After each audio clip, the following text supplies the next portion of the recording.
Éradiquer la pandémie du Covid-19 est la raison des mesures barrières prises par le gouvernement, mais l'inapplication de ces mesures se fait sentir sur le terrain. C'est le seul titre de cette édition, mesdames et messieurs. Dans un instant, les détails.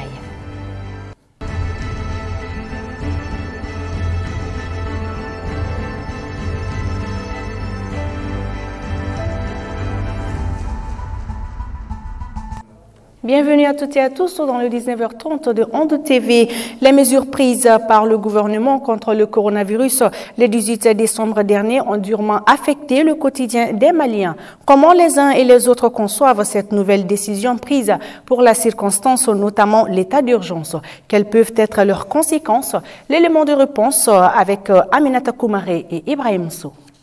Le 18 décembre dernier, le gouvernement a adopté des nouvelles mesures d'urgence et des mesures d'accompagnement complémentaires. Cette décision des autorités pour endiguer la deuxième vague de Covid-19 affecte durablement nos quotidiens à différents niveaux. Ces commerçants font part de leur cas et donnent leurs avis par rapport aux mesures drastiques prises par le gouvernement. L'état d'urgence en soi-même doit avoir un impact sur le marché.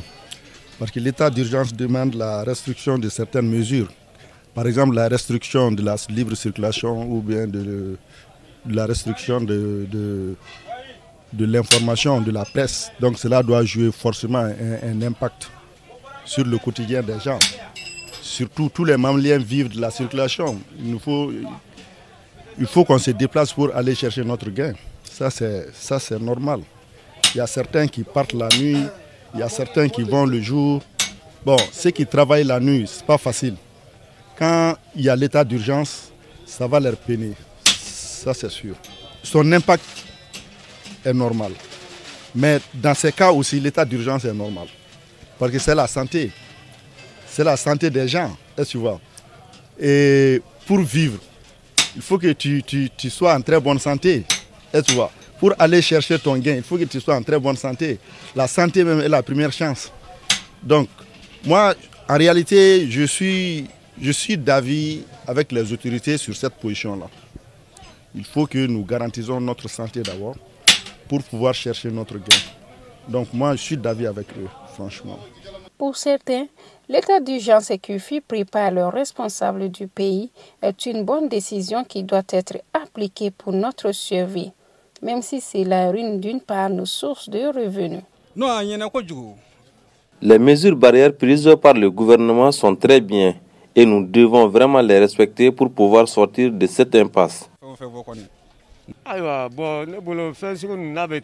S'ils veulent prendre des décisions, ils doivent d'abord consulter et sensibiliser les uns et les autres. C'est ça le gros souci. Ils doivent nous parler pour qu'ensemble on puisse prendre une décision. Plus de 2 semaines que ces mesures sont adoptées, mais leur application n'est toujours pas effective. Toujours sur le Covid-19, suite à la remontée progressive du nombre de cas de coronavirus, le gouvernement a mis en place des nouvelles mesures barrières afin de pallier à cette forte propagation. Aujourd'hui, le constat général est que ces mesures ne sont presque pas respectées par la population. Que faut-il faire pour que ces mesures soient respectées? Quelques réponses au micro de Ramatou Haïdara et Aboubakar Traoré. Les mesures prises par le gouvernement sont salutaires, puisqu'elle vise la sécurité de la population. Mais pour qu'elle soit respectée, il faut d'abord beaucoup sensibiliser la population. Il faut également lui mettre à sa disposition les moyens qu'il faut. Parce qu'il faut reconnaître que la population malienne est démunie. Donc en plus de la sensibilisation, les moyens logistiques sont indispensables. Hormis de tout cela, il faut de temps en temps de la rigueur de la part des forces de l'ordre pour établir cette situation comme il le faut. Alors vous savez que la majorité de nos populations sont en général analphabètes. Bon, quand tu les expliques, ils n'arrivent pas à comprendre. Les pays qui sont plus puissants que nous, qui sont les États-Unis, la France, la Russie, les Italies, Bon, c'est des pays émergents qui ont en réalité les grands moyens plus que nous. Mais il y a cette maladie-là qui tue là-bas plus que chez nous. Si je prends la journée d'hier, il y avait des mariages partout. Donc, les attroupements, les manifestations, vraiment, je crois qu'il faut diminuer ça pour que vraiment l'extension ne se produise pas comme ça, quoi. Pour moi, vraiment, la population doit prendre l'exemple sur les autorités. Ils ont déjà donné l'alerte. Ils prennent des dispositions et aussi ils appliquent. Il faut que la population ait des regards sur eux. Ça, c'est très important. Non seulement ils l'ont dit, et ils se comportent dans ce sens. Ce que moi je vois, le gouvernement doit prendre des mesures strictes. Des mesures strictes dans les écoles, dans les mairies, même dans la mosquée. Donner des protèges de poussière à tous ces gens-là. Quand le gouvernement va s'appliquer là où il y a des attroupements au marché, ça va beaucoup diminuer vraiment cette maladie. À présent, place à la page internationale commentée par Absetou Sissé.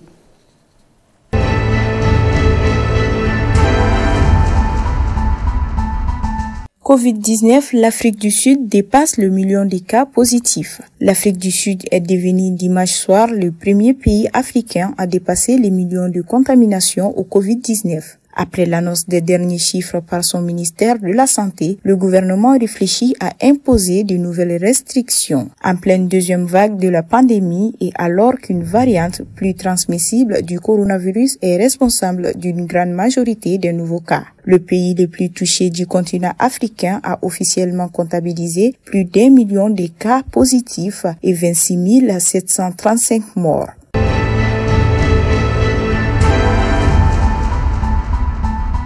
Véhicule piégé à Nashville, le suspect mort dans la déflagration a été identifié. Le suspect principal dans l'explosion survenue au matin de Noël d'une caravane stationnée dans le centre-ville de Nashville, aux États-Unis, a été tué lors de l'incident, ont annoncé dimanche les autorités. Anthony Warner, 63 ans, n'était pas connu des services de police. L'homme soupçonné d'avoir déclenché l'explosion qui a dévasté le jour de Noël une partie du centre historique de Nashville, dans le Tennessee, a été identifiés par les autorités. Ces derniers ont affirmé dimanche 27 décembre qu'ils étaient morts dans la déflagration.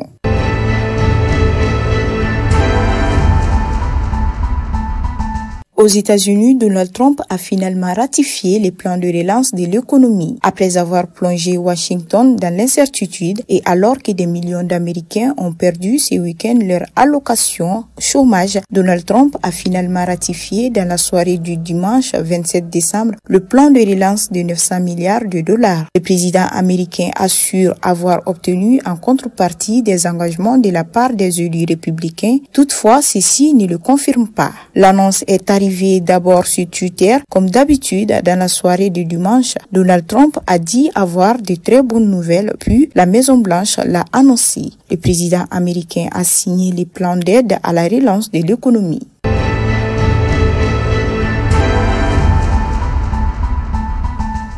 La paix reste un défi crucial pour la population malienne. Pour mieux contribuer à l'apaisement et à la cohésion, le colonel Sidi Agali Yatara, président de la communauté unique Tamashek, donne son point de vue au micro de Jean-Pierre Keita. C'est-à-dire que tout ce que nous allons faire là, il faut qu'on parte vers la paix. C'est en partant vers la paix qu'on aura une certaine stabilité. Et ça, c'est le plus important. Et qu'il faut que les gens aussi sachent que bon, la paix aussi se prépare. C'est-à-dire que qui veut la paix prépare après la guerre. Donc, prépare aussi tout le futur. Donc, le futur se prépare aussi. Donc, tout ce dont on a fait, tout ce qui s'est passé, alors peut-être c'est des erreurs. Et aujourd'hui, on est condamné à réparer, par exemple, beaucoup d'erreurs qui sont passées. Et ces erreurs-là, en les réparant, en ce moment-là, on fait un grand bond vers la paix. Et cette paix-là, c'est une ligne qu'on ne peut pas dévier. Donc on doit la suivre et aller jusqu'au bout pour que les gens apprennent à vivre en paix et puis à aller vers une bonne cohésion sociale. Et je crois que ça c'est très important. Notre vœu, c'est vraiment de nous retrouver et que les gens, et qu'on parte puiser dans nos ressources sociales, nos identités. Et c'est ainsi que quand on va aller vers nos identités, on pourra refonder ces pays-là. C'est-à-dire qu'on peut amener ces pays-là vers la paix. Donc je lance un appel à tous les Maliens du nord au sud comme de l'est à l'ouest, de se donner la main et puis travailler dans la franchise, dans la courtoisie, pour que ce pays-là sorte de ce problème-là et que nous, notre jeunesse qui est notre avenir, bénéficie par exemple de ce que nous allons faire aujourd'hui dans le sens de la paix. Arrêté le 21 décembre dernier par le service de la sécurité d'État, le chroniqueur et l'activiste Mohamed Youssouf Bathily alias Razbach ne serait plus l'étoile intouchable que nous connaissions il y a 3 ans de cela. On peut le constater à travers la réduction de l'audience de son émission radiophonique et surtout sa récente arrestation sans débordement en est pour preuve. Mamadou Sékou Traoré nous relate son succès, ses parcours judiciaires et sa baisse de popularité. Et qui souhaitait me faire taire sur des dossiers qui impliquaient lui et son intime ami Tchéma Hiver, qui était à l'époque ministre de la Défense et actuellement ministre de tout. Il n'a pas sa langue dans sa poche. Il dénonce chaque fois qu'il paie les tares et les dérives des autorités du Mali. En un mot, la mauvaise gouvernance, à savoir la corruption, l'injustice et le népotisme à travers son émission radiophonique Carte sur table, récemment appelée Grand Dossier. Ses propos étant jugés vulgaires par certains observateurs, il n'a jamais enterré sa hanche de guerre.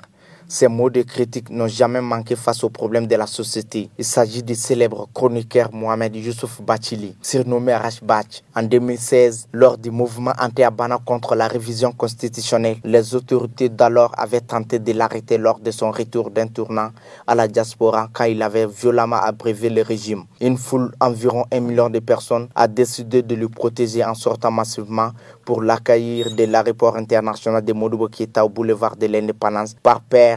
Cette piste a été finalement abandonnée par les autorités. Cette sortie massive de la population lui a valu la place d'une étoile intouchable. En 2017, l'ancien ministre de la Justice, Mamadou Ismaïl Konaté, avait tenté des poursuites judiciaires contre le chroniqueur Razbach par des propos tenus à son encontre. Un procès qu'il a emporté avec le soutien de la population. Un succès qui a dégringolé progressivement. Aujourd'hui, il ne serait plus l'homme qu'il était pour les Maliens. La réponse, le 21 décembre dernier, il a été simplement arrêté par les éléments de la Direction générale de la protection de la sécurité d'État sans la moindre chose. Cela dénote une chute inqualifiable de la popularité de l'ancien célèbre chroniqueur. En effet, on est en droit de nous questionner si l'activiste Mohamed Youssouf Bathily ne s'est pas rogné les ailes. Et voilà, c'est la fin de ce journal. Merci de votre constante fidélité. À demain pour un prochain journal. Bonsoir.